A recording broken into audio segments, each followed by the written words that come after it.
El anciano le suplicó a Juan Diego que se diera prisa en traer a algún sacerdote para que fuera a confesarlo, para que fuera a prepararlo. Esto manifiesta la acrecentada y acrisolada fe cristiana del tío y de Juan Diego, y es el tío, representante de la raíz, de la verdad, de la sabiduría y de la autoridad, quien le pide a Juan Diego que fuera por un sacerdote. También es interesante señalar que en el Nican Mopogua no se menciona el sacramento de la extrema unción para el tío de Juan Diego, ya que por raro que hoy nos parezca, los misioneros no la impartían a los indígenas en esos primeros años de evangelización, pues era difícil conseguir óleos de España. Esto no será problema años más tarde, pero de momento solo se le daba el sacramento de la reconciliación o de la penitencia, con su absolución, y esta era la preparación para bien morir. Esta es una nota más de la veracidad histórica de la narración, pues solo se habla de que Juan Diego va en busca de un sacerdote para que confesara a su tío y lo preparara a bien morir.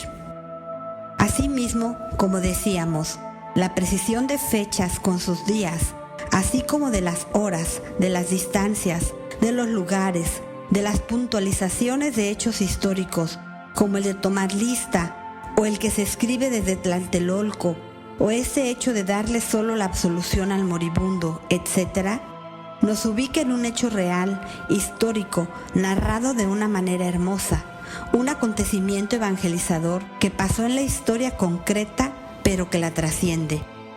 Ciertamente, el anciano tenía en su corazón la veracidad de su muerte.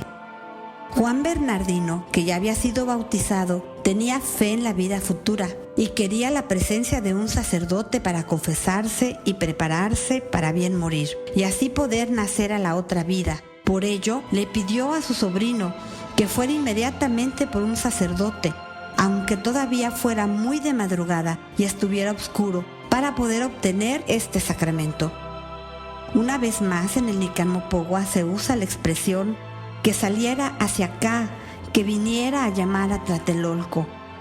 Una vez más se confirma que quien está escribiendo esta historia evangelizadora se encuentra exactamente en Tlatelolco. Hay que recordar que hacía frío, era diciembre.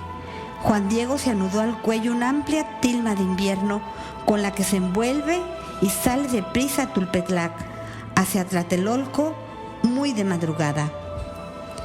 Era martes. Efectivamente, el 12 de diciembre fue martes. Sigue la exactitud de las fechas del importante momento del acontecimiento, cuando todavía estaba muy oscuro, nos dice la narración. Según los cálculos de las distancias, así como lo que arrojaron los documentos históricos, podemos inferir que San Juan Diego salió de su casa de Tulpetlac alrededor de la 1:30 de la madrugada. Tengamos también en mente que ese día sería solsticio de invierno, si es que el sol podría salir, pues hacía 10 años que ya no se le daba alimento, ya no se nutría con corazones y sangre, según las creencias indígenas, y además se habían experimentado 3 terremotos, un cometa y un eclipse. Como los indígenas lo plasmaron en sus códices, el mundo mismo estaba a punto de morir. El cosmos entero, el universo, estaba a punto de sucumbir. En esa noche fría de invierno, Juan Diego, envuelto en su tilma y teniendo solo como testigos las estrellas, se dirigió presuroso a Tlatelolco para cumplir la voluntad del moribundo. ¡Qué distinta encomienda! En vez de haber ido con Santa María de Guadalupe para que le entregara la señal prometida al obispo y procurar el éxito de esa misión, la gravedad de su tío le hacía optar ahora por cumplir la dolorosa tarea de preparar a su ser querido para bien morir.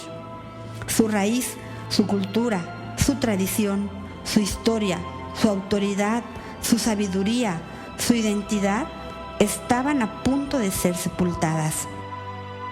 Juan Diego tiene que ir por un sacerdote exactamente a Tlatelolco, donde residen los sacerdotes que conocía el humilde Macehual, pues es ahí en donde asistía al catecismo y participaba de la Eucaristía, y ahora es donde también le tocará cumplir con la triste encomienda de pedirle a algún sacerdote para que atendiera a su tío moribundo. Pero por fuerza del camino tiene que pasar por el cerro del Tepeyac. Al acercarse Juan Diego al lugar donde se había encontrado con la hermosa doncella, es decir, por el lado poniente del cerro del Tepeyac, como bien se precisa en el Nican Mopogua, el humilde Macehual reflexionó con candidez que era mejor desviar sus pasos por otro camino. Rodeó el cerro, ya no fue derecho, sino quebró su sendero, rodeando el cerro del Tepeyac hacia la parte del oriente.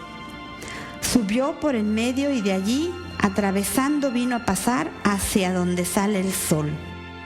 Este es el punto exacto de lo que sería la actual calle de Cantera, que efectivamente se tiene que subir por en medio, ya que el cerro del Tepeyac, por la parte del norte, tiene una especie de costilla, por lo que se tenía que subir y pasar por en medio para atravesarlo y así pasar entre el cerro que actualmente se llama Los Gachupines y el cerro del Tepeyac hasta llegar enfrente del actual templo llamado El Pocito, lo cual era factible realizar en tiempo de secas, es decir, en los meses de invierno, pues en tiempo de lluvia, de julio a septiembre, el agua del lago de Texcoco llegaba por la parte suroriental del Tepeyac hasta inundar cualquier sendero de esa parte, por lo que la gente proseguía el camino habitual que era al poniente del Tepeyac para tomar la calzada Dique, que es la actual calzada de los Misterios, la cual llega hasta Tlatelolco.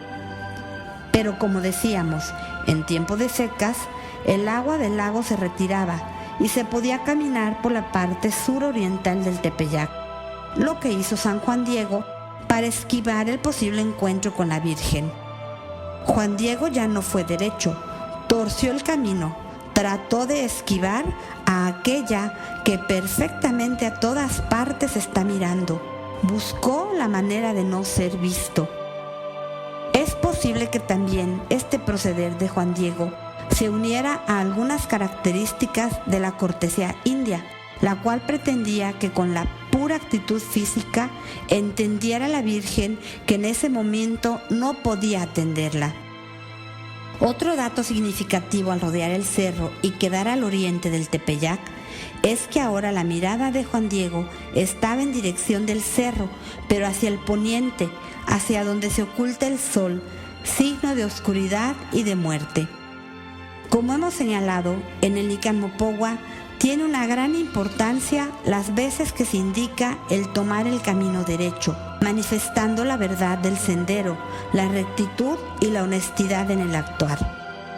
Aquí Juan Diego desvía su camino, lo tuerce y ahora está en una posición que ve al sol por donde se mete y no por donde sale. Por lo tanto, como decíamos, esto es signo de oscuridad, de vacío, de término, de fatalidad, de muerte. Juan Diego pretendía alejarse de María para cumplir con algo mucho más importante para él en ese momento, ayudar a su tío para bien morir. Y María lo comprendía perfectamente. También observamos otro dato interesante, y es que a San Juan Diego ni siquiera se le ocurrió pedirle a la Virgen un milagro para su tío enfermo. Lo que le importaba era llegar a tiempo por un sacerdote para que ayudara al anciano a bien morir, pensando que más tarde podría regresar ante la Señora del Cielo para cumplir con llevar la señal prometida al obispo. Tanto Juan Diego como su tío compartieron una profunda fe en los sacramentos de su Iglesia Católica. Juan Diego manifestó una de las virtudes teologales más importantes, como es la caridad, el gran amor para con su tío. Esto evoca tantos pasajes de la Biblia, como cuando Jesús predicó la parábola del juicio final y declaró que todos aquellos que amaron, sirvieron y ayudaron a sus hermanos, lo hicieron al mismo Dios. Y si tomamos en cuenta lo que ya mencionamos de lo que representa el anciano, podemos comprender más la profundidad de que se trata de un despliegue de caridad, no solamente por una persona, sino que a través de ella era a favor de su agonizante pueblo, de su cultura, de su raíz, de su identidad, de su historia, de su tradición, de su autoridad para bien morir. Ahora era Juan Diego quien intentaba alejarse de la Virgen María. Claro que María comprendía perfectamente la actitud de San Juan Diego, su angustia y su desconsuelo, su tristeza y su dolor. Ella lo observó con su mirada compasiva y misericordiosa, plena de amor. Ella intervino y en ella Dios se encontró con el ser humano que sufre.